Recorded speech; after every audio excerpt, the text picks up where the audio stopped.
Hi guys, welcome back to my YouTube channel. I am Ali Vetru, and yes, this is Grow with this channel where I get to teach you how to grow on YouTube, get monetized, and get things rightly done on YouTube.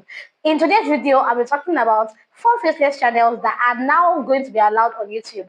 In my last video, this one showing up here, I already mentioned that it's not all the faceless channels that are actually allowed anymore on YouTube, right? Beginning from July 15th, a lot will be happening on YouTube, and there's an update on the policy, an update on the monetization program. So if you need to know more about it, just watch that video. In this particular video, I am telling you that there is more to that update, and I'm going to be sharing briefly 4 different kind of faceless channels that are allowed on YouTube. Now let's get right into it. I'll be showing the screen record on my phone, and then we're just going to go through it together. The first one on the list is educational and explainer channels.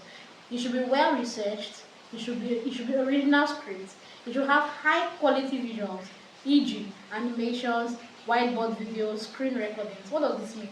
For those who get to do educational content, those who get to do explainer videos, on the channels, is YouTube is now saying that for your channel not to face the risk of getting demonetized or deleted or rejection, right? You should ensure that your scripts are original.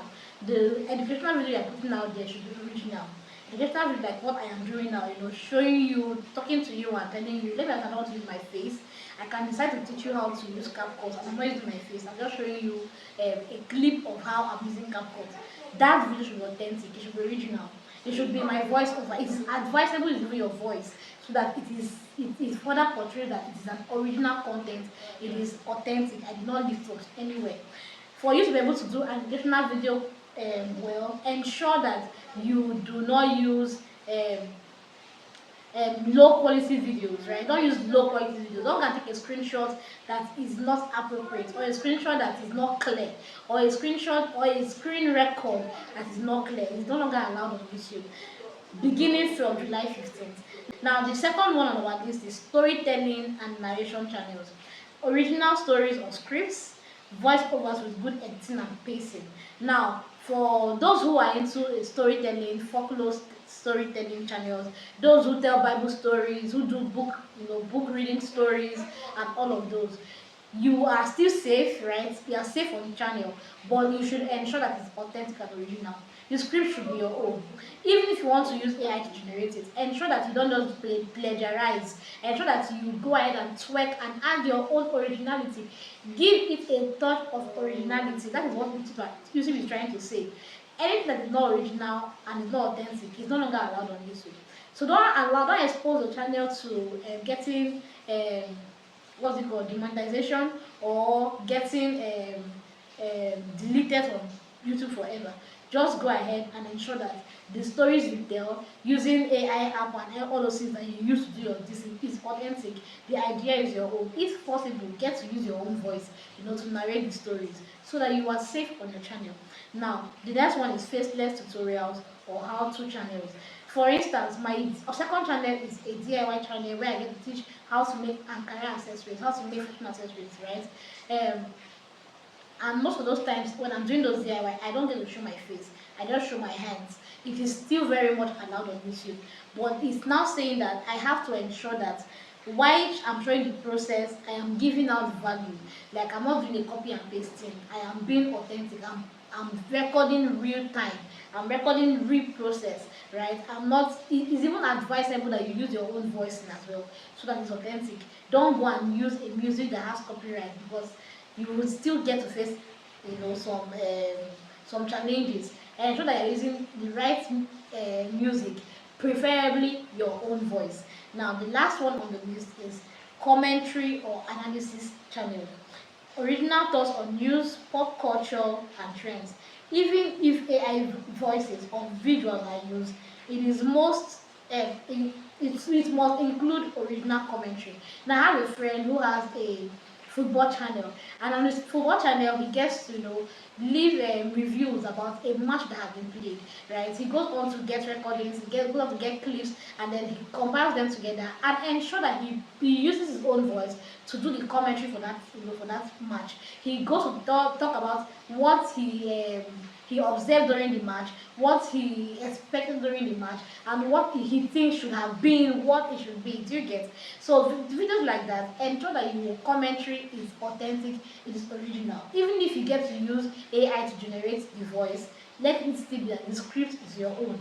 It is not it is not plagiarized. Now, if you're wondering how YouTube get to know, they will know. Somehow they will know. The TikTok you're going to go and use something from is on the internet, right? Facebook is on the internet. Instagram, they're all on the internet. And you might be wondering how will they might know. So just to be on the safe side, ensure that you don't go and leave things from other platforms and just come and dump it on YouTube just because you want to do the shortcut or you want to get money quick and fast. Ensure that your contents are original. You have a mind, you can use your mind. Just ensure that you use AI apps and tools, to further enhance how creative you can be. Don't rely on this completely. Just ensure that you track it and ensure that you get it to the point where it is original enough to be on YouTube. Now, somebody asked when I talked about this policy, right? Somebody asked that, okay, how about channels who do reaction? Is it also safe on YouTube? Now, I can't say if it is safe or not because it's not listed here. But this is what I'm going to say. There's a how-to for reaction videos. I see a lot of creators, put out reaction videos, and I believe that they're not doing it right. I'm not the best at it. I don't even have a reaction channel, but I believe there's a how-to, do reaction videos. And if you go to somebody's channel and then you lift up something that's interesting and entertaining, and then you go to CapCut and everything and just put your face doing some, you're not reacting to that video. There's a way to react to that video. Now, I'm going to be uploading another video later talking about how you should react to a video. There's a way to do reaction videos. You stand the risk of getting deleted. You stand the risk of getting demonetized here on YouTube if you're not doing it correctly. So just look out for my next video where I'll be talking about how to create reaction videos the right way, and you are safe, right? You will be safe. Your channel will not get demonetized or deleted. Thank you so much if you have watched to this point. I'm really hoping that you got value for your time spent on my channel. I am Ali Virtue, and yes, this is Grow With This channel where I get to teach from the little I know about YouTube from my experience, and I get to share about updates, YouTube growth, policies, how to edit, and everything that's to do with YouTube. You're welcome to my channel if you're just seeing for the first time. Please hit the subscribe button and leave a thumbs up for me. And if you have any comments, you have a video you would like me to talk about, please do use the comment section and leave that for me, and I'm going to ensure that I reply to every comment on my channel. I don't miss anyone, so ensure to just leave a comment and give me a thumbs up. Thank you so much. You can share this, you can save it to watch later. Thank you very much, and see you in my next video. Bye for now.